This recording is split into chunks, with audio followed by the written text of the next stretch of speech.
scroll up for a second.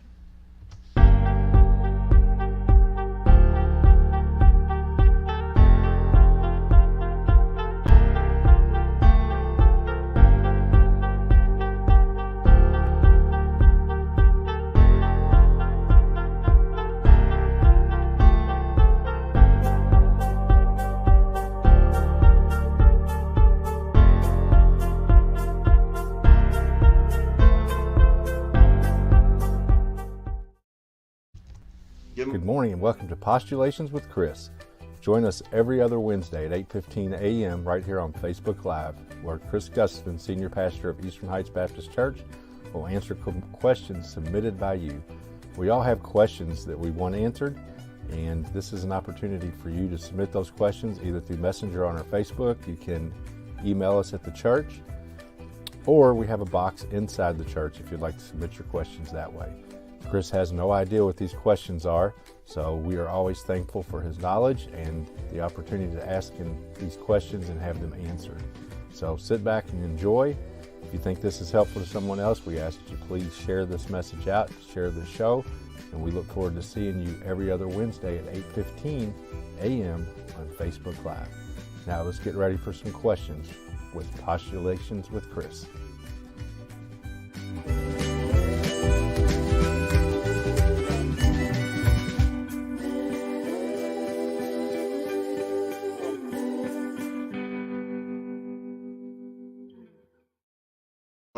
Hey, good morning. Good morning. For real this time. For real? Okay. Yeah, So I tried to do it. This is no joking. This is no kidding around. So we're happening. It's real. We got it this time. Yeah.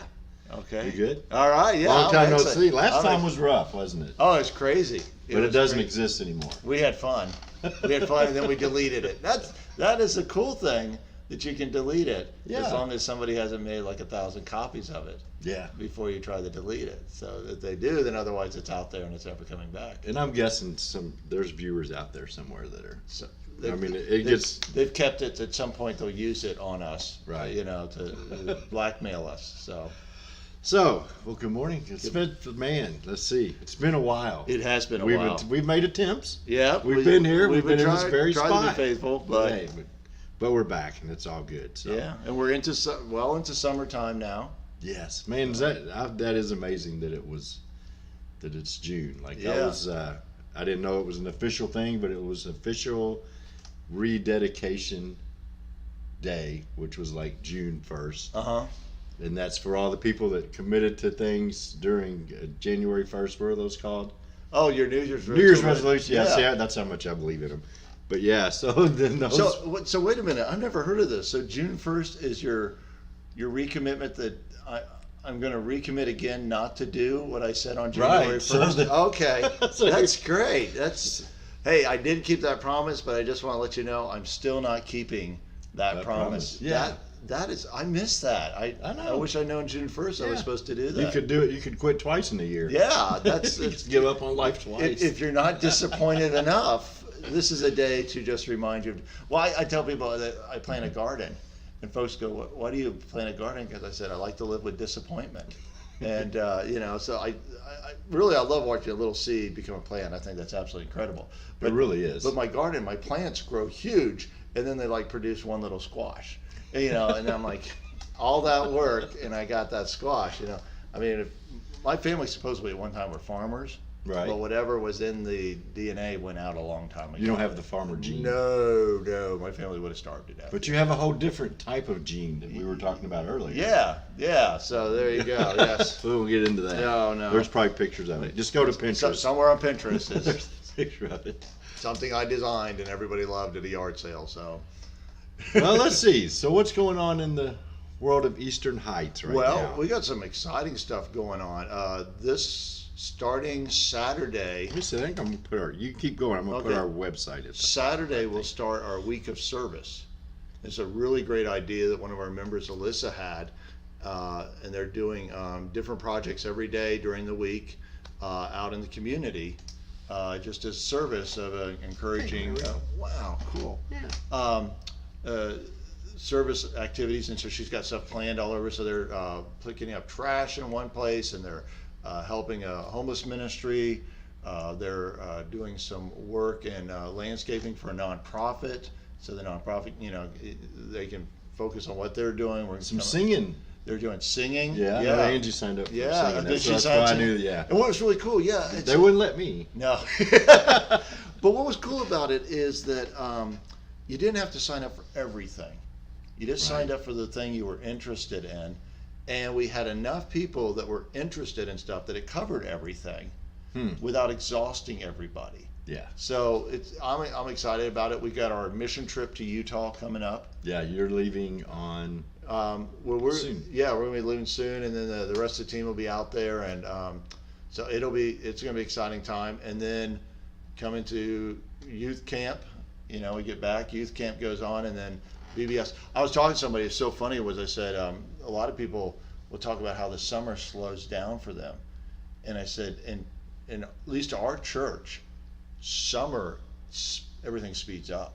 Yeah, and it's exhausting. And I'm like, I'm so glad when the school year starts back and we get to more of a routine, because we're constantly going with events and stuff, and we get all this stuff crammed. And summer keeps getting shorter and shorter. Yeah, feels like. Yeah, so we're cramming all this stuff in there. But it's exciting. It's good stuff. So why Utah? Just curious about that. So the interesting story, a youth minister we had here a number of years ago, his name's Charles. He ended up going out to Utah. He went out there as their youth minister, later became their family pastor, now is the pastor of the church. And so we're going out there as kind of a way of encouragement. COVID was hard on them. Yeah. It's kind of a different environment to be a Baptist church in, So we're going out there. We're going to be hosting a women's conference. And this, one of the things Eastern Heights does really, really well is women's conferences. We've just kind of got it down really good to a science. So we're going to go down, help them do a women's conference. We're doing an evangelism night. One of our members is going to share his testimony. Ken Albert's got a wild testimony. So we're going to do it outside with a cookout. And then there's a program that they've been doing to the police to kind of encourage police officers, kind of some stuff we do here.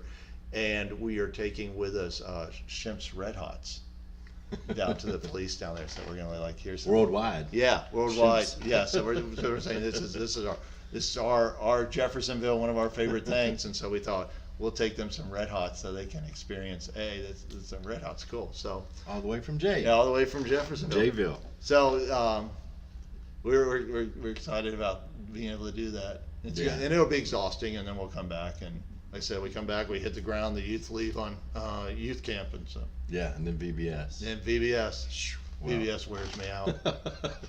All good stuff. It is crazy though that how quick this year is, that it's already halfway through. Yeah. I mean, at least for me, it feels that way. So, and it sounds like the next month is going to fly by for It you. is like I said, it's just, and we got stuff going on with campus ministry on the campuses. So that, we got orientation weeks, try to meet new students.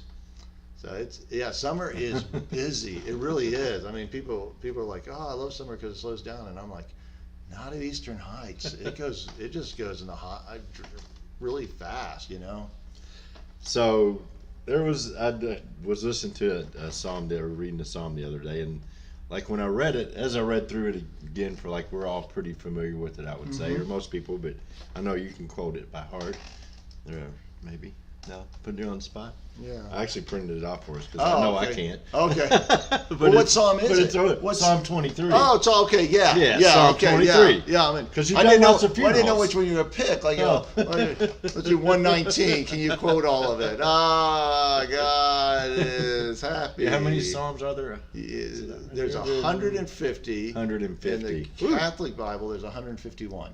Wow. Yeah, because they got that out. They had to beat us. They had to beat us out. One extra. Yeah. I didn't even know that, really. Ancient, there really is one extra. Yeah, there's an extra one in the Catholic Bible. So it'd be like Psalm 151? Yeah. Yeah, that's how it works. It's not Psalm minus one. It doesn't start over. 1.1. Oh, and Psalm 23. So you've done, unfortunately, but you've done lots of funerals. Yeah. And that seems to be the only place, I hear it all the time at funerals. But as you read through it, it's there are so many things in there that that really you don't have to wait No. or be dead to look. Now you're dead. I mean, you get to enjoy this. Yes, I mean for all sorts of things, for encouragement, for faith through trials, but also like just dealing with lots of stuff. Like one part of it that caught me was like where it says he makes a table for us in the midst of our enemies. So I'm like, what is that? Like, so maybe you can start from the beginning. Like, well, so the song is it because it starts like he makes me where he says lay down? Does that mean do you have to be dead like laying down? No, I think it comes from the pass through the valley of the shadow of death. Yeah. And the psalm, over the years in Western culture, became popular for funerals. And then there used to be, there still is, a Book of Common Prayer. And so these kind of these manuals that ministers would have that would have verses and stuff for special events. Like when I became a pastor, I was given this minister's manual. And so if you had to do a wedding service, you could quickly go to this manual and it kind of had like 2 or 3 wedding services you could do and passages. If you had to do a funeral, you could quickly go to it and have like 3 or 4 funerals in it and passages. So Psalm 23 got added into that and over time just got attached to doing funerals. It is very poetic. It translates very well into the English. And then people just over time have known it. And the psalm itself is credited to David. And it is kind of got a pastoral shepherd view to it, which if you've never worked with sheep seem really cool. If you work, they look beautiful and they look white and fuzzy. If you've ever really been around a sheep, they're not, and they're very smelly, and they're they're not very smart, right? Well, I don't know. Yeah, I mean, there's myths about how smart a sheep is and I don't know any sheep personally, so I don't want to call them all stupid and then Do you know any sheep partners? I do not know any. Okay, no any shepherds, but there is a book. Oh goodness. I hate that I forgot the name of this book. It's a wonderful book this lady wrote, in which she visited a beekeeper, a shepherd, a person who runs a vineyard. I think they call him a vine dresser, I'm not sure. And she looked at those passages that we talk about, like with honey and sheep and stuff. And then she went to them and said, tell me what is going on here and what it means. So it's a really, really neat book. I'm going to see if I figure it out. I'll put it on Facebook and put it on there. But anyways, the gist of the psalm is David talking about how God protects us. So he uses the comparison, just as a shepherd cares for sheep, so also God cares for us. And it goes, the Lord is my shepherd. Yeah. And so he starts off immediately with that imagery of whatever happens, I know I can trust God. And you get down to, he prepares a table for me in the midst of my enemies. And that is, I can eat safely knowing that I'm protected. Yeah. And so the sheep knows that they can graze. When they're grazing, they're looking down. I think about, this is not a sheep imagery, but I think about dogs. And if you had a dog, at least most dogs that I know don't like to eat when you're staring at them because their attention, they can't. There's a couple things they don't like to do when you're staring at them. Yeah. So now apparently they're okay with staring at you, but you can't stare at them. I think it's a double standard, but I don't have I'm not personal friends with a lot of dogs either, so I don't. Or sheep. So or sheep. You don't even like animals. I don't have many friends. Okay. just be honest overall. I just don't. But so that comfort of I can eat, but I know I'm protected, sort of deal. And so that's the overall imagery of what David's trying to get with in the psalm is you can trust God. God will protect you.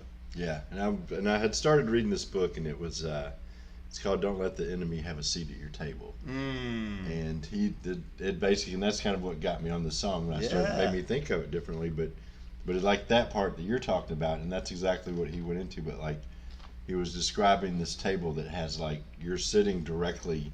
Picture yourself sitting at a table directly across from God, from Jesus. Yeah. And this table has like the shiniest apples, the best stuff. I mean, it has everything to offer. But so you can focus and enjoy that. But even at the same time, that doesn't mean that all around you, that the enemy, like there aren't still you're not still going through trouble and there's not still bad Yeah. things going all around you. But at this table, if you just stay focused on that, doesn't mean you don't go through or have. It's not hard, but if you're focused on that, it makes it, Yeah. it's a little different way to. That is absolutely exactly a beautiful picture of it. It doesn't mean that all your problems will go away. Yeah. It means that you'll be able to, you've got somebody who can deal with those problems. We sometimes we think that having a relationship with God means I will never have any problems. And if I'm having problems or something bad's happening, God is somehow messed up. Or Right. I've somehow messed up and God's now mad at me. And sometimes we do mess up. But really that relationship with God is that I don't have to avoid the storms of life. I can go through the storms. Yeah, and that's even another part of the Psalms. Yeah. It doesn't say like walk through it doesn't Yeah, say walk- like get halfway through Or go you around. don't have to begin or He go takes around. me around the valley of the shadow Right, of death. He says says, through. I pass through the valley of the shadow of death. I can go through that because I've got, and then the psalm also says, his rod and his staff, they comfort me. Yeah, so I was reading it this morning and Yeah. I was curious what you were So, saying about. Does that have to do with correction? But I was thinking, no, because when I think of rod, like my dad used to have this big steel pole that he beat me with. I'm kidding. He did not. Mike, that explains a lot. It That really explains a whole lot, that yeah. explains a lot. I mean, honestly, these actually are prison walls. I'm sorry. Some people, put our, He comes and visits me every week. Put our orange jumpsuits back on after this. Please keep sending those files. So anyway, well, some people so the psalm has just been dissected in incredible ways. So someone will say, well, the rod is for disciplining you, and the staff is. And for I don't protecting know, you. so yeah. But I think the overall imagery really is that of that the shepherd has what he needs to protect you. And so Okay. the shepherd, I'm not carrying the rod and the staff, but the Lord has. The Lord is capable of protecting me. The Lord is capable of doing it. There's a kind of, with David telling that story, if you recall when David goes and he sees Saul, and he goes, you got this guy Goliath, and someone needs to take him on. And he goes, well, can you, who are you? And he goes, well, I took out a bear and I took out a lion. I think I know what I'm doing.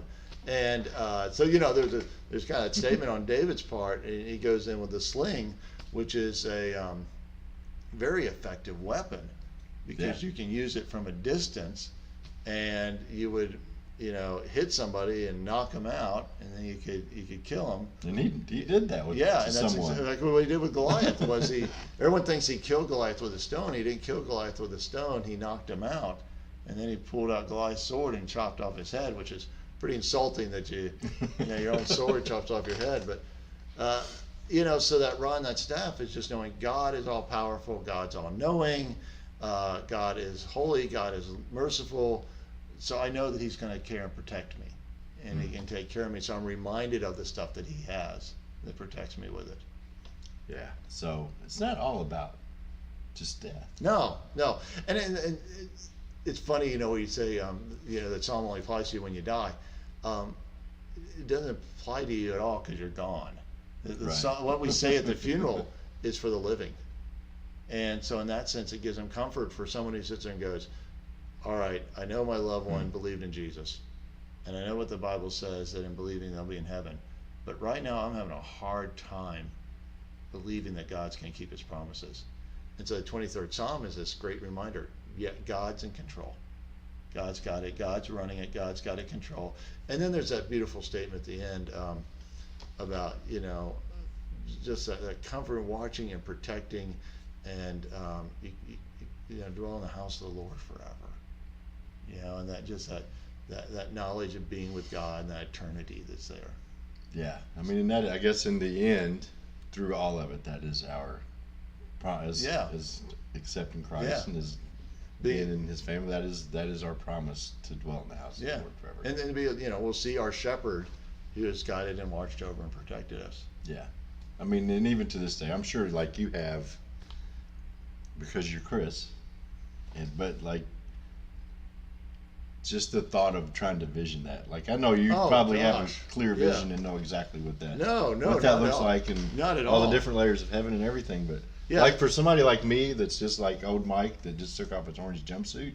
Yeah, You yeah, know? yeah. But no, like it just even just trying to fathom that is like, I don't know. Even I know it's like obviously Yeah. you know it and you believe it and it's your faith, but it's like, wow, what is that even? So- Like, I have no idea. So this is my answer on heaven, and it comes not from the Bible or from any theologian. Comes from Chris. No, it doesn't come from Chris Ah. either. I can't even claim it. I was working childcare, and we were out on the playground, and some kids were on swings, and I was doing shepherd. I shepherd kids is what I was doing. Without the ride. And yeah, well, and the kids got talking about heaven, and so I was just letting them discuss it and stuff. And this one girl said, "I think heaven is a color we've never seen." And I looked, I said, "That is probably one of the most profound things I have ever heard someone say." Heaven Wow, that is a color, because they were all trying to describe what they all talked about what they thought heaven was, and the girl's solution was, "It's a color we've never seen." And I thought, wow, we're trying to describe something we can't even describe. We're Yeah. trying to describe something we've never seen. And so when people tell me, they go, "What do you think heaven's like?" I'll say, well, this young theologian told me one time, says, "Heaven is a color you've never seen. You can't even begin to process it. But you know," and you go, "Well, how do you know it's going to be great and wonderful?" Because God's there. And if God's there, it's going to be great. Wow, just leave it Yeah. to right. Yeah, kid, to a kid. To the mouth of babes. Out of the mouth of babes. But I'll never forget that. And I was at seminary at the time, and I'm like going, "Oh, yeah, you should be teaching it." No, don't teach. That'll ruin It'll you. ruin you. But it was because it was funny. Was listening to these kids talk about heaven, and in their kids' minds trying to process what heaven's like. Yeah. And I was like, oh gosh, we're in our 50s and our 60s and 80s, and we're still doing that. We're trying to make heaven look like earth, and we have no clue. No, I mean that's pretty amazing because normally when you think of that, especially when you think of that picture of kids trying to do, all the colors and everything they Yeah. can think of would be what's beautiful to them. Like, Right. oh, this is if it's purple, that's the best there. That's Yeah. the best there is. But it's like even think about the best of the best of the greatest of the most magnificent you can think Yeah. of, and there's something better than that you haven't. It's something you haven't even seen, a color. Yeah. That's pretty cool. Yeah. So Wow. that's always my answer to people on, Chris, do you think we'll be able to eat a lot in heaven? We'll be honest. I think it's a color we've never seen. Yeah. So if you're out there, I don't know how old you'd be now, but if you're watching Yeah. the show, you can just we'll get you his address, and he can start sending you royalties for that. Yeah. For that. Yeah. So I hope she's out there serving the Lord and loving Him and telling people, "I want you to go a place to heaven, the color you never seen." So Yeah. yeah. Wow. Yeah. You talk about being a shepherd. Child care is a good way of understanding being a shepherd, Yeah. because it's a lot of what you do is you're watching out and protecting so that the kids can have a good day and have fun and do what kids But are they doing. never wander off, or Nah, not too well. We had And they listen. we had snacks, so they always Oh. made it back. But it's kids are doing what kids should do, and yet they feel safe because if there's a problem, that they know. The boys would always call me coach. They'd say, "Coach is around." They'd say, hey coach, and why we don't do that with the Lord.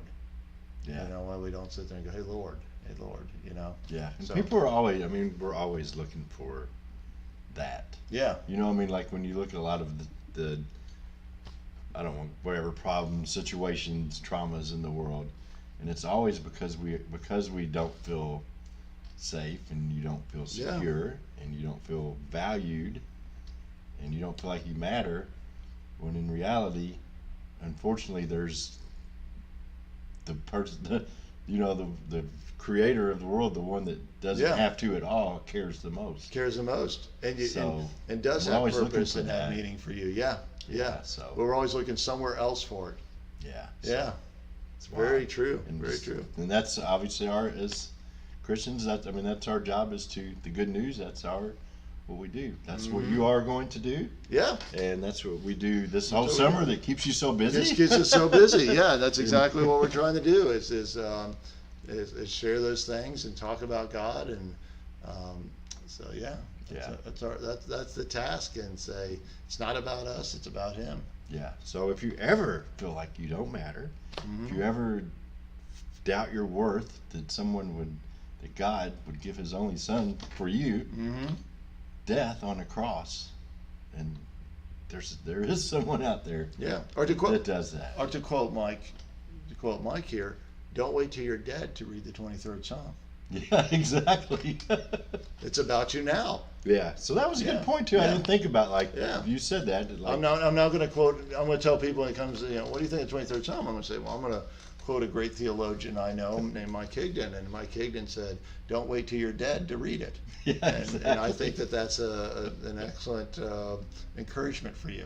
Yeah. So it applies to you today. So Yeah, and like you said earlier, that's cool. It's really, you're not doing it. It's to comfort yeah, the people yeah, out it's a there. comfort to remind us. Yeah, the because Lord that will. person doesn't really, honestly, unfortunately, does not need to. No. Hopefully, they've already made that decision. Yeah. You know, Yeah. so that's an opportunity for you can. Obviously, someday you will end up in that place. So for all those that are out there listening, when that psalm is read, it's a good opportunity to If you don't know this, the death rate is 100% right now. 100%. 100%. Yes, that is the one thing you know you're going to do. Yeah, everyone's going to die. So. Yeah, I was listening to a guy the other day, and he's like, "Oh, he won't watch this. I don't think we're friends."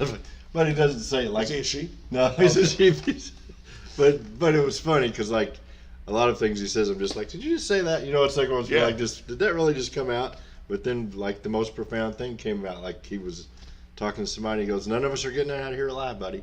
And I Yeah, was like, yeah. That's, wow, now that was good. that's That incredibly can go true. along with the color thing. Yes. Yeah, so we need to give thought to that.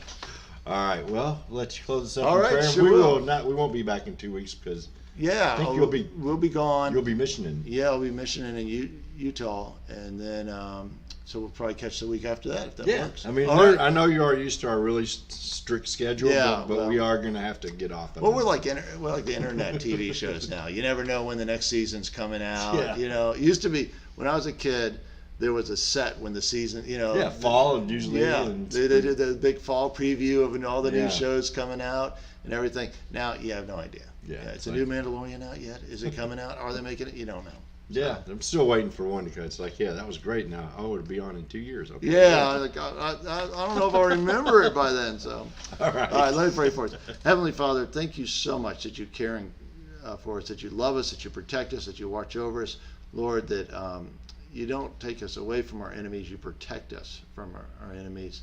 And God, we look forward to those of us who made a decision to accept you, to spend eternity with you.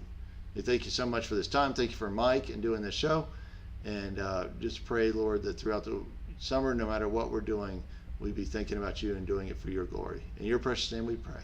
Amen. All right. See you in a few weeks. Whatever. We'll see you again. Boom.